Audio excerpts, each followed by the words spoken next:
Fala pessoal, bem-vindo a mais um vídeo dele, do holandês voador. Eu já tô aqui para pedir desculpas, que eu sei que eu tô mais ou menos há um mês sem dar as caras, mas agora eu tenho duas palavras para vocês.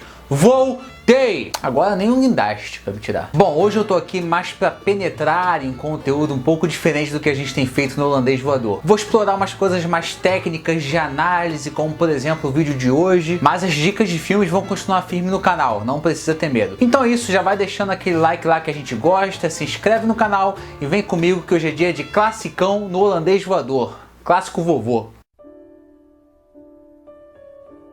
Hoje eu vou falar sobre um filme que não só tem uma importância muito pessoal para mim, afinal Jurassic Park foi minha primeira experiência com cinema na vida, mas que também tem uma importância muito influente para a história do cinema moderno. Eu sempre costumo viajar na ideia do que as pessoas sentiram lá em 93 quando assistiram ao filme pela primeira vez numa tela de cinema. Eu tava lá, como eu disse, só que eu não lembro de nada, eu tinha só 3 anos, eu só lembro do grito do Tiranossauro, que é inesquecível, a primeira vez que você escuta e é reconhecível em qualquer lugar.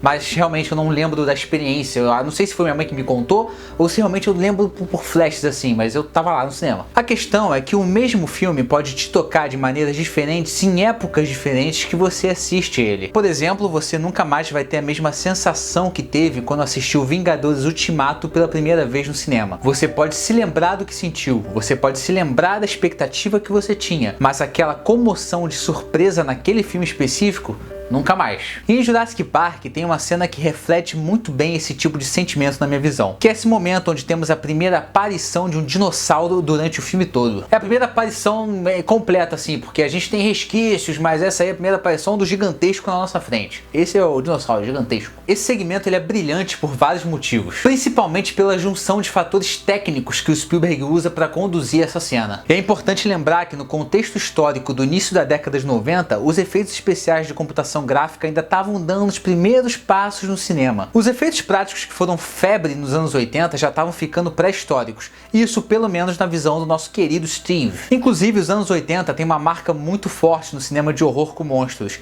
então o público, por meio disso, achava que sabia o que poderia esperar desse super lançamento que chegava em junho dele, 93. E é até importante a gente falar sobre isso, né, dessa questão do cinema de horror. Existe sim uma influência nisso, só que o Spielberg ele fez questão, aliás ele fez toda a questão de que os dinossauros fossem animais, não monstros. Existe uma pequena diferença aí, até porque ele se baseou completamente nas aves. Os dinossauros do Steven Spielberg, eles são baseados em aves. Isso é falado durante o filme inteiro, inclusive, tanto do ponto de vista de comportamento, quanto de estrutura óssea. E essa cena é muito especial justamente por causa da genialidade do Spielberg. Você pode perceber que ele te provoca com elementos de suspense antes de revelar o primeiro dinossauro do filme. A música é tensa, a expressão inicial no rosto do Sam Neill é tensa. E essa provocação que o Spielberg cria é alavanca pro filme inteiro, se você for perceber. E essa mesma provocação que resulta na subversão de gêneros que ele bota nesse filme também. Afinal, Jurassic Park tem cenas muito mais tensas e assustadoras que muitos filmes de terror hoje em dia.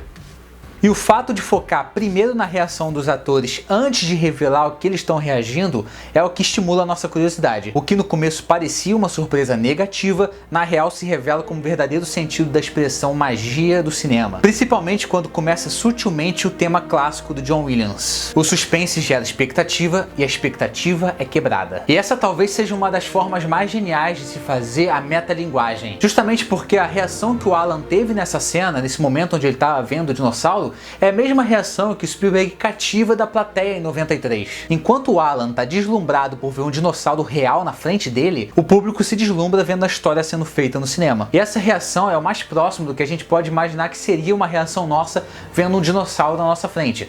Eu nunca vi um dinossauro na minha vida, a não ser o Jonatas com fome ou o pterodátilo que entrou aqui um dia, como vocês lembram, essa barata gigantesca aí, que na minha opinião isso é um dinossauro. E para isso tudo fazer sentido, você tem que pensar de acordo com o contexto da época, tá pessoal? Porque hoje em dia, a nossa reação aos efeitos especiais dessa cena é a mesma desse cara aqui. Mas por mais importante que seja essa cena inicial, o maior desafio do Spielberg não foi ali, mas sim na cena do ataque do Tiranossauro. A escala já tinha sido estabelecida na cena que eu citei antes, quando os atores ficam ali, ó, bem abaixo da metade da tela em comparação ao dinossauro. E agora a provocação volta a acontecer e o filme mergulha de vez no cinema de horror. Não é só uma provocação dessa vez. E essa primeira provocação, ela já acontece na quietude inquietante do início dessa cena. E boa parte da primeira lembrança que a gente tem dessa cena, inclusive, é o barulho da chuva caindo no carro. Esse barulho é muito característico e ele não é à toa. E o que é assustador nessa cena é o realismo que tem nela por diversos fatores. Na verdade, é a mesclagem desse realismo com o sentimento de provocação que tem nela. E esse realismo ele é sustentado pelo cuidado que o Spielberg teve com a escala. Nessa cena especificamente, ele alterna entre efeito especial e efeito prático. E no caso do efeito prático, quero dizer animatrônicos criados em tamanho real. E o mais importante é que nada disso desvia a atenção do público do filme. Nem mesmo quando acontece a transição do efeito prático para o efeito especial, como nessa cena a seguir. Aqui nesse ponto a gente está vendo o animatrônico do Tiranossauro Rex, mas logo ele transita para a computação gráfica usando as limitações do Jeep como ponto dessa transição. Se fosse um diretor qualquer, faria um corte seco para essa transição, mas o Spielberg preza muito pela imersão do público nos filmes dele. E mais uma cena que tem muito impacto nesse filme é a cena dos Velociraptors na cozinha com as crianças. Já tinha sido estabelecido várias vezes o perigo dessa espécie e o quanto podem ser mortais. Temos um aviso no começo do filme com um garoto chato pra cacete, temos um aviso no nascimento de um filhote, temos um aviso quando vão alimentar os demônios, a gente tem aviso ao longo do filme inteiro, se você for pensar. Inclusive é muito bom quando no começo do filme o Alan praticamente descreve a cena do ataque ao Moldon.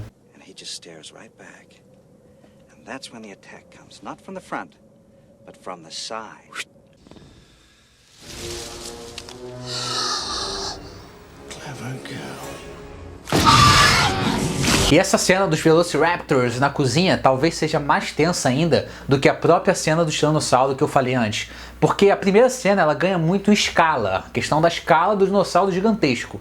Mas essa cena ela ganha muito em claustrofobia. É um lugar fechado, filmado por ângulos fechados. E enquanto a cena do Tiranossauro dependia muito não só da criação, mas também da execução dos efeitos visuais, essa cena da cozinha depende principalmente das boas atuações das crianças. E elas realmente atuam muito bem. Você tem que pensar que dessa vez não tinha nenhum animatrônico na cena para as crianças poderem ter uma referência de tamanho, escala, esse tipo de coisa. Então basicamente elas estão atuando com nada. E o que é muito impressionante é que por mais que você saiba que Jurassic Park não é o tipo de filme que assassina crianças violentamente, você continua com medo disso acontecer no filme. E digo mais, mesmo que você tenha assistido essa cena 1000 vezes na sua vida, você continua tenso quando assiste ela de novo. Isso acontece muito no momento onde a personagem da Alex tenta fechar a porta do container, o que é uma cena genial também. Você sabe que o Dino vai se confundir por ser um reflexo, você sabe que ele vai dar de cara na outra porta, mas mesmo assim, esses poucos segundos de quando ele começa a correr até chegar lá, são muito tensos quando você assiste. E toda essa tensão ela ainda é guiada pela música do John Williams, que entra em momentos oportunos nessa cena, como se ele estivesse dirigindo mesmo a cena através de melodias.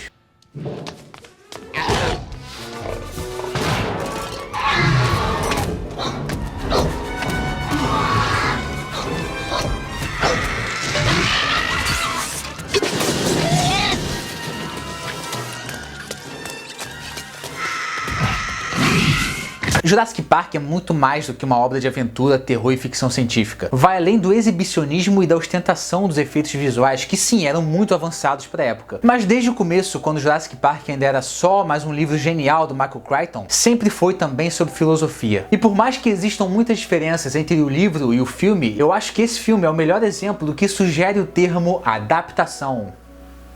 Porque não é simplesmente uma transição de mídia do livro para o filme, é uma adaptação. E o Spielberg soube muito bem interpretar o que funciona ou não funciona no cinema. E isso ainda sem desmerecer o Crichton, que participou da produção de forma presencial. Mas tem coisas que só funcionam em livros e tem coisas que só funcionam no cinema. E o Spielberg soube muito bem disso. E essa filosofia toda ela é estabelecida na frase que melhor descreve as obras do Michael Crichton. Life will not be contained. Life breaks free. Life finds a way. Seja pelo fato dos dinossauros, todos fêmeas, encontrando um jeito de se reproduzir, ou então simplesmente o Dr. Alan descobrindo como usar o cinto, que acidentalmente era de 2 pontas fêmeas também. O Michael Crichton estabelece a mesma filosofia em Westworld, por exemplo, dessa vez desconstruindo a supervalorização da inteligência artificial, de uma forma que hoje em dia a gente até chama de clichê, que as máquinas vão prevalecer. Mas em Jurassic Park isso é diferente. O monólogo sobre 2 espécies separadas por 65 milhões de anos de evolução, tendo que se adaptar à coexistência, reflete perfeitamente tudo isso. A vida não pode ser contida, a vida encontra um jeito, e isso pode ser muito perigoso. Então é isso, pessoal, espero que vocês tenham gostado desse novo tipo de conteúdo, dessa nova vertente que estamos explorando aqui no Holandês Voador. Aqui embaixo nos comentários vocês podem sugerir o próximo clássico vovô pra gente comentar. E não se esqueçam de deixar um like aqui pra gente, se inscrever no canal, e é isso aí. Valeu!